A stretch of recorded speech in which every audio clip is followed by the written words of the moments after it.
All right, back to the border crisis for a moment and our coverage of that. We've seen a number of members of Congress going to the border to see it for themselves here in recent weeks and months, including our next guest, the California Democrat, Mike Levin, who joins us.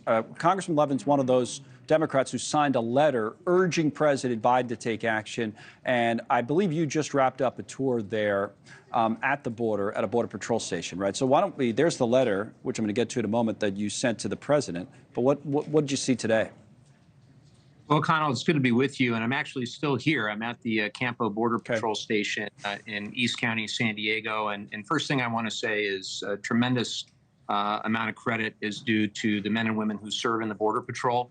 They are overwhelmed, and I saw that firsthand today. We went out to Jacumba, which is fairly close to here, maybe about a 15-minute ride from here, and we saw about 200 migrants who just arrived, presumably earlier this morning, and are here and are hoping that they will be able to connect with one of the NGOs that are serving the San Diego region. And it's just an untenable situation, unsustainable situation, and it is a crisis that we've got to deal with, not on a bipartisan basis, but on a nonpartisan basis. This is a matter of national security, and we cannot have a system, whether it's the immigration system writ large or specifically the asylum system, that's as broken as what I see today. That brings us back to the letter. Okay, so let's put that back up on the screen that you guys sent to the president. So you're one of 15 Democrats writing to get what message across to the president from your own party?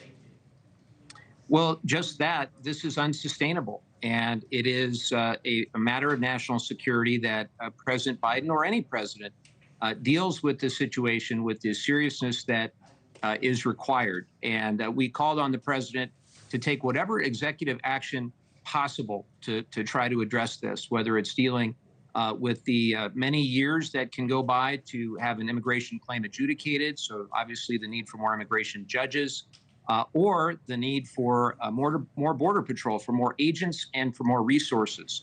Now, there was a positive development with the administration announcing this new executive action around those who don't pass background checks being immediately deported. Right. That's a positive step, but we need to see far more. Sounds like, right, there you go. You don't think it's enough, as you just said, but also, what about the timing, that it's taken so long?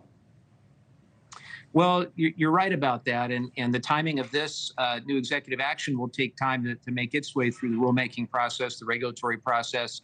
We need to help our Border Patrol right away. You know, one of the big things that we did with this new fiscal year 24 budget is provide enough funding for 22,000 Border Patrol. That's a significant increase over the roughly 16,500 they have today. That number hasn't gone up dramatically in a number of years, even though the number of interactions that Border Patrol has gone up dramatically.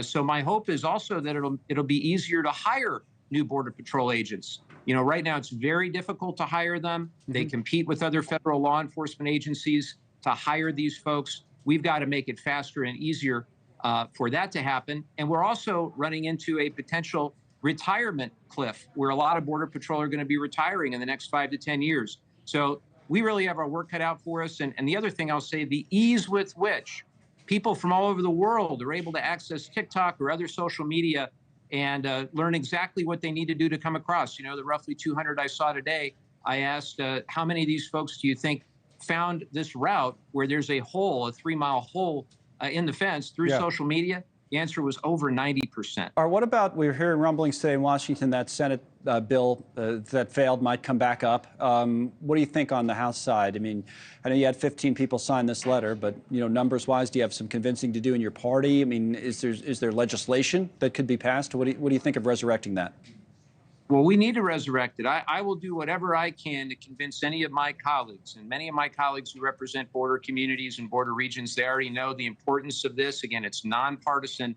It is a matter of national security. And far too many people on both sides of the aisle use the issue of immigration or border security as a wedge during an election year to score political points. That's just flat wrong. We've got to come together. We've got to try to fix this. Congress needs to get out of its own way and work together. I still believe we can do it. We came very close. Unfortunately, Mike Johnson wouldn't move forward when former President Trump told him to kill the deal. And that's a unbelievable shame, because the deal was the strongest thing we've seen in a long time. There was just so much misinformation out there about what that bill had in it.